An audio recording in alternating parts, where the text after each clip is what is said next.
എല്ലാവർക്കും സിനീസ് ഫുഡ് കോർട്ടിലേക്ക് വീണ്ടും സ്വാഗതം. ഇന്ന് ഞാൻ വന്നിട്ടുള്ളത് ഒരു നാടൻ ചെമ്മീൻ റോസ്റ്റിൻ്റെ റെസിപ്പി ആയിട്ടാണ്. അപ്പോൾ ഇത് അമ്മയുടെ സ്പെഷ്യൽ ചെമ്മീൻ റോസ്റ്റ് റെസിപ്പിയാണ്. അതുകൊണ്ട് തന്നെ നല്ല ടേസ്റ്റിയാണ്. പിന്നെ പെട്ടെന്ന് എളുപ്പത്തിൽ നമുക്ക് തയ്യാറാക്കാൻ പറ്റുന്ന ഒരു ചെമ്മീൻ റോസ്റ്റ് കൂടിയാണ് കേട്ടോ. അപ്പോൾ ഇത് നമുക്ക് ചപ്പാത്തിയുടെ കൂടെയും അതുപോലെ തന്നെ ചോറിൻ്റെ കൂടെയൊക്കെ കഴിക്കാനായിട്ട് നല്ലൊരു കോമ്പിനേഷനാണ്. അപ്പോൾ വീഡിയോ എല്ലാവരും കണ്ടു നോക്കുക. ഇഷ്ടമായാൽ നമ്മുടെ ചാനൽ സബ്സ്ക്രൈബ് ചെയ്യാനും സപ്പോർട്ട് ചെയ്യാനും മറക്കരുത്. അപ്പോൾ വേഗം വീഡിയോയിലോട്ട് പോവാം. ചെമ്മീൻ റോസ്റ്റ് തയ്യാറാക്കാൻ വേണ്ടിയിട്ട് ഞാനിവിടെ 1/2 കിലോ ചെമ്മീനാണ് എടുത്തിട്ടുള്ളത്. ഇതിപ്പോൾ അത്യാവശ്യം വലിപ്പമുള്ള ചെമ്മീനാണ്. ഇത്രയും വലുതില്ലെങ്കിലും കുഴപ്പമില്ല. ഒത്തിരി ചെറിയ ചെമ്മീൻ എടുക്കാതിരുന്നാൽ മാത്രം മതി. ഇത്തിരി ചെറുതാണെങ്കിൽ അത്ര ടേസ്റ്റ് ഉണ്ടാവില്ല. എപ്പോഴും ഒരു ഇടത്തരം ചെമ്മീനാണ് നല്ലത്. പിന്നെ നമ്മൾ ചെമ്മീൻ റോസ്റ്റ് തയ്യാറാക്കുമ്പോൾ എപ്പോഴും ചട്ടിയിൽ തന്നെ ചെയ്യാനായിട്ട് ശ്രദ്ധിക്കുക. അപ്പോൾ ഞാനിവിടെ ഒരു ചട്ടി എടുത്തിട്ടുണ്ട്. അപ്പോൾ ആദ്യം തന്നെ നമുക്ക് ഈ ചെമ്മീനൊന്ന് വേവിച്ചിട്ടെടുക്കണം. അപ്പോൾ ചട്ടിയിലേക്ക് ചെമ്മീൻ ചേർത്ത് കൊടുക്കുക. ഇനി ഇതിലേക്ക് നമുക്ക് ചെമ്മീൻ വേവിക്കാനുള്ള ആവശ്യത്തിനുള്ള വെള്ളം ചേർത്ത് കൊടുക്കാം. വെള്ളം കുറച്ച് കൂടിയാലും കുഴപ്പമില്ല. ഇനി ഇതിലേക്ക് ഒരു 1/2 ടീസ്പൂൺ മഞ്ഞൾപ്പൊടി ചേർക്കുന്നുണ്ട്. പിന്നെ ഇതിലേക്ക് പച്ചമുളകാണ് ചേർക്കുന്നത്. ഞാനിവിടെ ഒരു 4 പച്ചമുളക് ഇതുപോലെ അരിഞ്ഞിട്ടെടുത്തിട്ടുള്ളതാണ്. അതുകൂടെ ചേർത്ത് കൊടുക്കാം. പിന്നെ ഇതിലേക്ക് ഒരു തണ്ട് കറിവേപ്പില ചേർക്കുന്നുണ്ട്. ഇനി ആവശ്യത്തിനുള്ള ഉപ്പ് കൂടെ ചേർത്ത് കൊടുത്തിട്ട് നമുക്കിതൊന്ന് വേവിച്ചിട്ടെടുക്കണം. അപ്പോൾ സാധാരണ നമ്മൾ ചെമ്മീൻ വേവിക്കുന്ന പോലെ തന്നെയാണ്. അപ്പോൾ ഇതൊന്ന് യോജിപ്പിച്ചിട്ട് വേവിച്ചിട്ടെടുക്കുക. പിന്നെ ഒത്തിരി ചെമ്മീൻ വെന്ത് പോകേണ്ട ആവശ്യമില്ല. ഒരു 1/4 ഭാഗം വേവാവുന്ന സമയത്ത് നമുക്കിതിലേക്ക് ബാക്കി കാര്യങ്ങളൊക്കെ ചേർത്ത് കൊടുക്കാം. ഞാനിതൊന്ന് വേവിക്കാൻ വേണ്ടിയിട്ട് വെച്ചിട്ടുണ്ട്.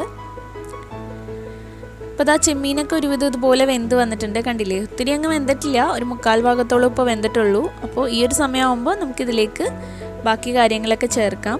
പിന്നെ ഇത്രയെങ്കിലും ഇതിൽ വെള്ളം ഉണ്ടാവണം. ഈ വെള്ളത്തിലാണ് നമ്മൾ ഇനി വേവിച്ചിട്ടെടുക്കുന്നത്. അപ്പോൾ ഇതിലേക്ക് നമുക്കിനി മുളക് പൊടി ചേർത്ത് കൊടുക്കണം. കാശ്മീരി മുളക് പൊടി ഉണ്ടെങ്കിൽ അത് തന്നെ ചേർക്കാൻ ശ്രദ്ധിക്കുക. അപ്പോൾ നമ്മുടെ റോസ്റ്റിന് നല്ലൊരു കളർ ഉണ്ടാവും. അപ്പോൾ ഞാനിവിടെ 2 ടേബിൾ സ്പൂൺ മുളക് പൊടി ചേർക്കുന്നുണ്ട്. പിന്നെ എരിവ് നിങ്ങൾക്ക് നോക്കിയിട്ട് ചേർത്ത് കൊടുക്കുക. മുളക് പൊടി ചേർത്ത് ഒന്ന് മിക്സ് ചെയ്യുക. ഇനി ഇതിലേക്ക് പ്രധാനമായിട്ട് ചേർക്കേണ്ടത് ഉള്ളിയാണ്. അപ്പോൾ ചെറിയുള്ളി ഇതുപോലെ കല്ലിൽ വെച്ച് ചതച്ചെടുത്തിട്ടുള്ളതാണ്. ഞാനിവിടെ ഒരു 1/4 കപ്പോളം ഉള്ളി എടുത്തിട്ട് ചതച്ചിട്ടുണ്ട്. നിങ്ങൾക്ക് വേണമെങ്കിൽ ഉള്ളി മാത്രം ചേർത്ത് കൊടുക്കാം. ഞാനിപ്പോൾ ഇവിടെ ഉള്ളിയും സവാളയും കൂടെയാണ് ചെയ്യുന്നത്. ഇവിടെ 2 സവാള ചെറുതായിട്ട് ഇതുപോലെ അരിഞ്ഞെടുത്തിട്ടുള്ളതാണ്. അതുകൂടെ ചേർക്കുന്നുണ്ട്. അപ്പോൾ ഉള്ളി മാത്രം എടുക്കുകയാണെങ്കിൽ അധികം ഉള്ളി എടുത്തിട്ട് കല്ലിൽ വെച്ചിട്ട് ചതച്ചെടുക്കുക. ചതച്ച് ചേർക്കുമ്പോഴാണ് ആ ഒരു പ്രത്യേക ടേസ്റ്റ്.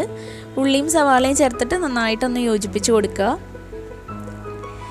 ഇനി ഇതിലേക്ക് നമുക്ക് കുറച്ച് വെളിച്ചെണ്ണ ഒഴിച്ചു കൊടുക്കണം. അപ്പോൾ ഞാനൊരു 1 ടേബിൾ സ്പൂണോളം വെളിച്ചെണ്ണ ഒഴിക്കുന്നുണ്ട്. വെളിച്ചെണ്ണ തന്നെ ഒഴിക്കാനായിട്ട് ശ്രദ്ധിക്കുക. നമ്മളിതുപോലുള്ള നാടൻ റോസ്റ്റൊക്കെ ചെയ്യുമ്പോൾ വെളിച്ചെണ്ണ ചേർക്കുമ്പോഴാണ് ഒരു പ്രത്യേക ടേസ്റ്റ്. ഇനി ഇതൊന്ന് തിളച്ച് വരട്ടെ നന്നായിട്ട്. ഇപ്പോൾ നമ്മുടെ സവാളയും അതുപോലെ ഉള്ളിയും ഒക്കെ ചേർന്നിട്ട് ഇതൊന്ന് തിളച്ച് വന്നിട്ടുണ്ട്. ഇനി ഇതിലേക്ക് നമുക്കൊരു പുളിക്ക് വേണ്ടിയിട്ട് തക്കാളി ചേർത്ത് കൊടുക്കണം. ഞാനിവിടെ 2 തക്കാളി എടുത്തിട്ടുണ്ട്. തക്കാളി ഇതുപോലെ ചെറുതായിട്ട് അരിഞ്ഞിട്ടുള്ളതാണ്. തക്കാളി കൂടെ ചേർത്ത് കൊടുക്കാം. തക്കാളി കൂടെ ചേർത്തിട്ട് ഒന്ന് യോജിപ്പിച്ച് കൊടുക്കുക.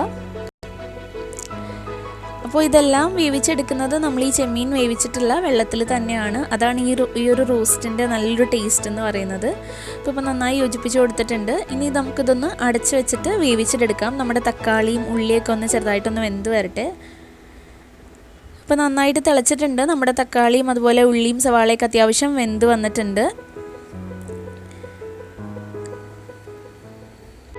ഞാനിതിലേക്ക് ഒരു ചെറിയ കഷ്ണം കുടംപുളി ചേർക്കുന്നുണ്ട്. അതുപോലെ ഒരു കഷ്ണം വെളുത്തുള്ളിയും ചേർത്ത് കൊടുക്കുക. അപ്പോൾ വയറിനൊന്നും പ്രശ്നമൊന്നും ഉണ്ടാവില്ല. വലിയ ചെമ്മീനൊക്കെ ചെയ്യുമ്പോൾ നമ്മൾ ഇതുപോലെ ചെയ്യുകയാണെങ്കിൽ വേറെ പ്രശ്നങ്ങളൊന്നും ഉണ്ടാവില്ല. അപ്പോൾ അതൊക്കെ ചേർത്തിട്ട് നന്നായിട്ട് മിക്സ് ചെയ്യുക. ഇനി ഇതിൽ പ്രത്യേകിച്ച് നമുക്ക് ചേർക്കാനൊന്നുമില്ല. നമുക്ക് ഈ വെള്ളം വറ്റിച്ചെടുക്കുകയാണ് ചെയ്യേണ്ടത്. അപ്പോൾ ഒരു ലോ ഫ്ലെയിമിൽ വെച്ചിട്ട് ഇടയ്ക്കിടയ്ക്ക് ഇളക്കി കൊടുക്കുക. ഇളക്കി കൊടുത്തില്ലെങ്കിൽ അടിക്ക് പിടിക്കാനുള്ള സാധ്യതയുണ്ട്. അപ്പോൾ ലോ ഫ്ലെയിമിൽ വെച്ചിട്ട് തന്നെ ഈ വെള്ളം വറ്റിച്ചെടുക്കുക. അപ്പോൾ ഇതാ കുറച്ച് വറ്റി വന്നിട്ടുണ്ട്. എങ്കിലും കുറച്ചും കൂടെ വെള്ളം വറ്റാനുണ്ട്. അപ്പോൾ നമുക്ക് ഇത് മൊത്തത്തിൽ അടച്ചു വെക്കണ്ട. അടച്ചു വെക്കുമ്പോൾ വെള്ളം കൂടുതലാവും. അപ്പോൾ ഇത് ലോ ഫ്ലെയിമിൽ വെച്ചിട്ട് ഇതുപോലെ വെള്ളം വറ്റിച്ചെടുത്താൽ മതി. അപ്പം ഞാൻ ലാസ്റ്റ് ഇതിലേക്ക് നമുക്ക് 1 ടേബിൾ സ്പൂൺ വെളിച്ചെണ്ണ കൂടെ ചേർക്കണം. അപ്പോൾ ആ ഒരു പച്ച വെളിച്ചെണ്ണയുടെ ടേസ്റ്റ് നമ്മളുടെ ഈ ഒരു റോസ്റ്റിന് നന്നായിട്ടുണ്ടാവും. ഇനി കുറച്ച് നേരം കൂടെ വെച്ചാൽ മതി. നമ്മുടെ റോസ്റ്റ് ഓൾമോസ്റ്റ് റെഡി ആയിട്ടുണ്ട്. കണ്ടില്ലേ, ഇപ്പം നല്ലോണം വെള്ളമെല്ലാം വറ്റി വന്നിട്ടുണ്ട്. അപ്പോൾ ഞാനിപ്പോൾ ഈ ഒരു പരുവാകുമ്പോൾ സ്റ്റവ് ഓഫ് ചെയ്തു. നിങ്ങൾക്ക് വേണമെങ്കിൽ കുറച്ചും കൂടെ ഡ്രൈ ആക്കിയിട്ട് എടുക്കാം. അപ്പോൾ ഈ ഒരു ഇത്രയും ചാറൊക്കെ ഉണ്ടെങ്കിൽ നമുക്ക് ചോറിൻ്റെ കൂടെയും അതുപോലെ ചപ്പാത്തിയുടെ കൂടെയും കഴിക്കാനായിട്ട് നല്ല ടേസ്റ്റാണ്. അപ്പോൾ ഒന്നുകൂടെ ഡ്രൈ ആക്കി എടുക്കുകയാണെങ്കിൽ നമ്മൾ യാത്ര പോകുന്ന സമയത്തൊക്കെ കൊണ്ടുപോകാനാണെങ്കിൽ കുറച്ചും കൂടെ ഡ്രൈ ആക്കി എടുക്കുകയാണെങ്കിൽ ഒട്ടും ചീത്താവൊന്നുമില്ല, ഒട്ടും വെള്ളത്തിൻ്റെ അംശമില്ലാതെ എടുത്താലും മതി. അപ്പോൾ അതാ ഇതുപോലെ ആക്കി എടുത്തിട്ടുണ്ട്. ലാസ്റ്റ് നമുക്കിതിലേക്ക് കുറച്ച് കറിവേപ്പില കൂടെ ചേർത്തിട്ട് മിക്സ് ചെയ്ത് കഴിഞ്ഞാൽ നമ്മുടെ ചെമ്മീൻ റോസ്റ്റ് ഇവിടെ റെഡിയായി. ഈ സമയത്ത് വേണമെങ്കിൽ കുറച്ച് വെളിച്ചെണ്ണയും കൂടെ ഒഴിച്ചു കൊടുക്കാം. ഇത്രേ ഉള്ളൂ നമ്മുടെ അടിപൊളി ചെമ്മീൻ റോസ്റ്റ്. അപ്പോൾ ഇതാ നമ്മുടെ വളരെ എളുപ്പത്തിൽ തയ്യാറാക്കാൻ പറ്റുന്ന ചെമ്മീൻ റോസ്റ്റ് ഇവിടെ റെഡി ആയിട്ടുണ്ട്. നമ്മൾ സാധാരണ റോസ്റ്റൊക്കെ ചെയ്യുന്ന പോലെ ഒത്തിരി നേരം ഉള്ളിയും സവാളയൊന്നും വഴറ്റി ടൈമൊന്നും കളയണ്ട. നല്ല എളുപ്പമാണ്, നല്ല ടേസ്റ്റുമാണ് കേട്ടോ ഇത് കഴിക്കാനായിട്ട്. ഒരു തവണയെങ്കിലും നിങ്ങൾ ഇതുപോലെ ഒന്ന് ട്രൈ ചെയ്ത് നോക്കുക. അപ്പോൾ ട്രൈ ചെയ്ത് നോക്കിയിട്ട് നിങ്ങളുടെ അഭിപ്രായങ്ങളൊക്കെ കമൻറ്റ് ചെയ്യാനായിട്ട് മറക്കരുത്. പിന്നെ വീഡിയോ ഇഷ്ടമായിട്ടുണ്ടെങ്കിൽ ലൈക്ക് ചെയ്യുക, ഷെയർ ചെയ്യുക. നമ്മുടെ ചാനൽ താഴെ കാണുന്ന ആ റെഡ് കളർ സബ്സ്ക്രൈബ് ബട്ടൺ ഒന്ന് പ്രസ് ചെയ്തിട്ട് സബ്സ്ക്രൈബ് ചെയ്യുക.